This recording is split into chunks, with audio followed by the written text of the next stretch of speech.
नमस्कार। कभी ये सोचा है कि इतने बड़े और विविधताओं से भरे देश के लिए एक संविधान मतलब एक रूल बुक आखिर बनती कैसे है? आज हम सब मिलकर भारत की संविधान सभा के बनने के पीछे की पूरी कहानी को समझेंगे। चलिए इस दिलचस्प सफर पर निकलते हैं। तो सवाल ये है कि कैसे एक छोटा सा विचार, एक साधारण सी मांग देखते ही देखते पूरे देश की तकदीर बन जाती है। आइए उस पूरे सफर को करीब से देखते हैं कि कैसे एक संविधान बनाने की मांग, जो पहले एक दबी हुई सी आवाज थी, वो एक नए आजाद भारत की सबसे बुलंद पुकार बन गई। तो चलिए सबसे पहले एकदम बेसिक बात समझते हैं। आखिर ये संविधान या कॉन्स्टिट्यूशन होता क्या है? देखिए, ये किसी भी देश का सबसे बड़ा, सबसे जरूरी कानूनी दस्तावेज होता है। मतलब अ सुप्रीम लीगल डॉक्यूमेंट। यही वो नींव है जिस पर उस देश की पूरी शासन व्यवस्था टिकी होती है। इसको ना ऐसे समझिए, जैसे किसी बहुत बड़ी और कॉम्प्लेक्स मशीन के लिए एक यूजर मैनुअल होता है ना, बिल्कुल वैसा ही।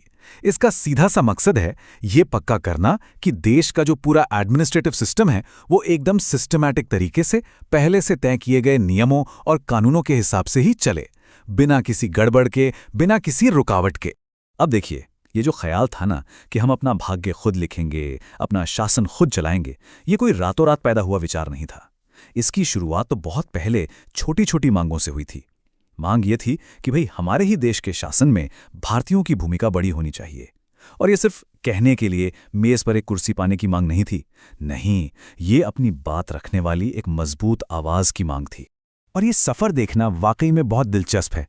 जरा सोचिए कैसे ये मांग धीरे धीरे लगभग 40 सालों में एक इनफॉर्मल सी कोशिश से एक ऑफिशियल पॉलिटिकल डिमांड बन गई।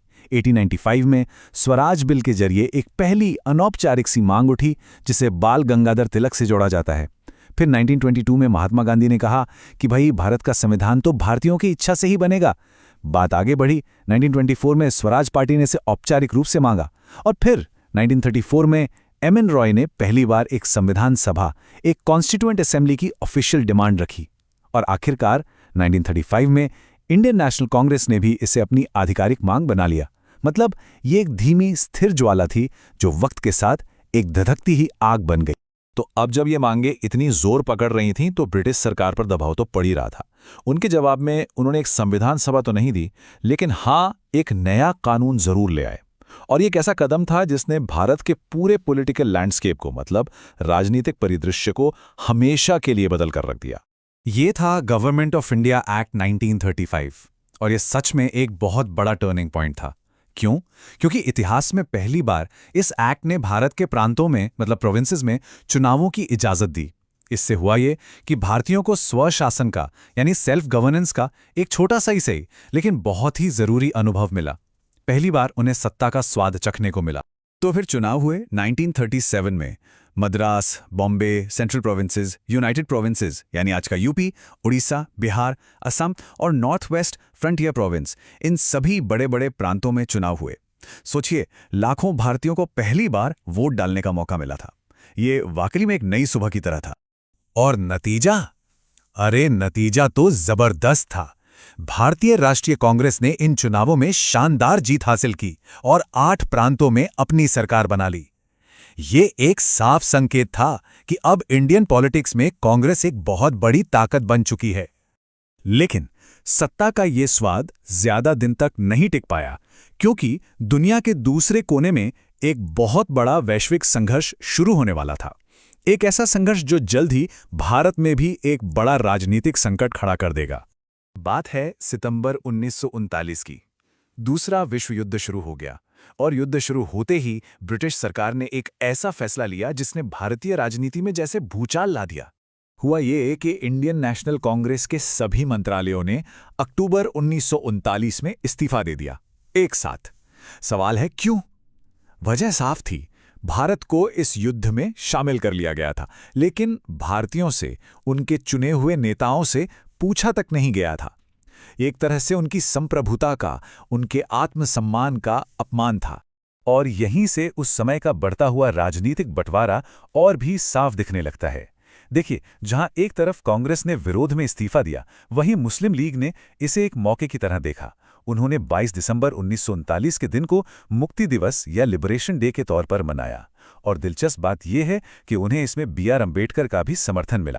तो अब सीन ये था, कांग्रेस सरकारों से बाहर थी और उधर यूरोप में युद्ध तेज होता जा रहा था। ऐसे में अंग्रेजों को भारतीयों के सहयोग की सख्त जरूरत थी। तो इसी कोशिश में उन्होंने एक नया प्रस्ताव सामने रखा। ये प्रस्ताव आया अगस्त 1940 में, इसलिए इसे अगस्त ऑफर या अगस्त प्रस्ताव कहते हैं। इसे उस वक्त के वायसराय लिनलिथगो ने पेश किया था। लेकिन सवाल यह है कि क्या इससे बात बनी? जी नहीं, बिल्कुल नहीं। इस ऑफर को इंडियन नेशनल कांग्रेस और मुस्लिम लीग दोनों ने ही सिरे से खारिज कर दिया। अब सवाल उठता है कि इसे खारिज क्यों किया गया। वजह यह थी कि अब तक दोनों बड़ी पार्टियों के लक्ष्य एक दूसरे से बिल्कुल अलग हो चुके थे।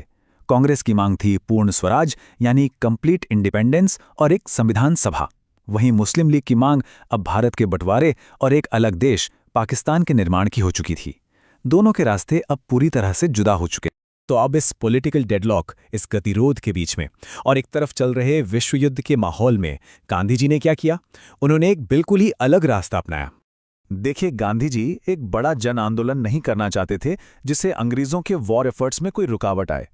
तो उन्होंने 17 अक्टूबर 1940 को एक अलग तरह का आंदोलन शुरू किया, व्यक्तिगत सत्याग्रह।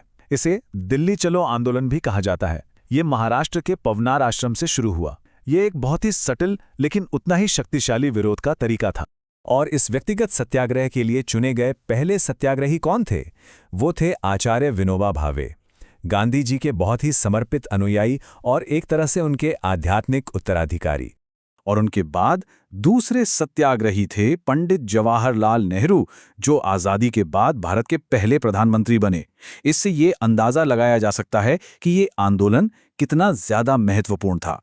तो 1940 का साल खत्म होते होते एक बात तो शीशे की तरह साफ थी, संविधान तो चाहिए। संविधान सभा की मांग अब एक राष्ट्रीय आवाज बन चुकी थी। लेकिन एक संयुक्त भारत के लिए वो संविधान बनाने का रास्ता अब नई और पहले से कई ज्यादा गहरी चुनौतियों से भर गया था।